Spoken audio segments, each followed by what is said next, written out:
Everyone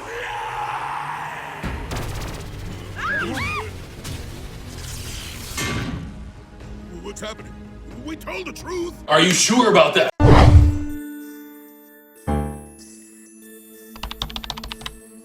Hey, what's going on everybody? It's the next big thing back again with yet another video. Now, I simply wanted to talk about the butterfly trap and the butterfly trap only because of the fact of how important this episode truly is. Ludo, where art thou? Can wait. Now let's just begin with the title of the episode, the butterfly trap. This episode title pretty much speaks for itself because this entire trial was set up by the butterflies themselves, Star, Moon, and Eclipsa. Or at least, well, there's one of them that are the true butterfly. Because obviously in this analysis video there will be spoilers, so let me give you about 3 seconds on the clock.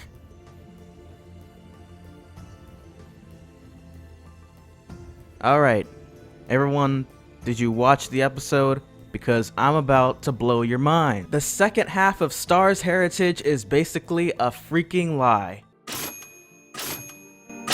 It was indeed revealed in this episode that Festivia was confirmed to be just some random human replaced with Eclipsa's daughter Meteora. And Shastakan was not only a complete stuck-up little, but the Magic High Commission themselves knew about this for generations, which is awfully hypocritical since there was an episode where they were offended for Moon withholding information from them simply a season beforehand. How ironic. I really love how they brought back the box of truth for this trial because it truly was something that they really needed for this trial. Because without this, we really would never have found out about the Magic High Commission and their shady deals. And of course, of all the people who actually decided to tell the truth, it was Romulus. Why am I not surprised? We're talking about practically the only member of the Magic High Commission that had to sit out in the timeout corner. And he was also the only guy in the very beginning that told the truth when the box asked this question. Who do you have a crush on?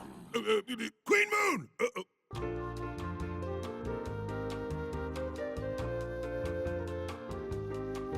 This is honestly something I was not expecting, but also something that the fandom has been trying to root for ever since that episode with the battle for Mewni. Kind of funny how they just spliced that in there. I guess they just wanted to confirm that. But back to more significant factors, let's talk about the box of truth. Like, how did it even come back to life? We clearly saw it getting crushed within the garbage can back on Earth, and we should all know by now that it was the same exact one simply because it was on the settings of what Star and the rest of them were playing it as. The darn thing is probably indestructible and it just knows how to go back to Mewni somehow. Who knows? And by the way, as for the questions that the Magic High Commission asked Eclipsa, they were all questions that we basically knew the answers to already. They basically asked, Eclipsa, did you write the Dark Chapter? Did you eat a bunch of babies? Did you leave the old stubborn stupid Shastakan over a monster? I honestly don't blame her, not because the monster looks amusing, but simply because Shastakan's a little stupid. And yeah, that was basically all the questions that they had asked for her. In all 3 of those questions, they marked evil on her. But anyways, like I had revealed in the very beginning, Star's family is basically half wrong. Eclipsa is not her true great whatsoever grandmother. And even though it was finally revealed by the Magic High Commission that Meteora was replaced by another random human from off the streets, we still don't know exactly whether or not they were the reason as to why she was so brainwashed into thinking she was heinous, and most of all where she was put after she was replaced by Festivia. And as sad as this sounds, what if the Magic High Commission truly does have some kind of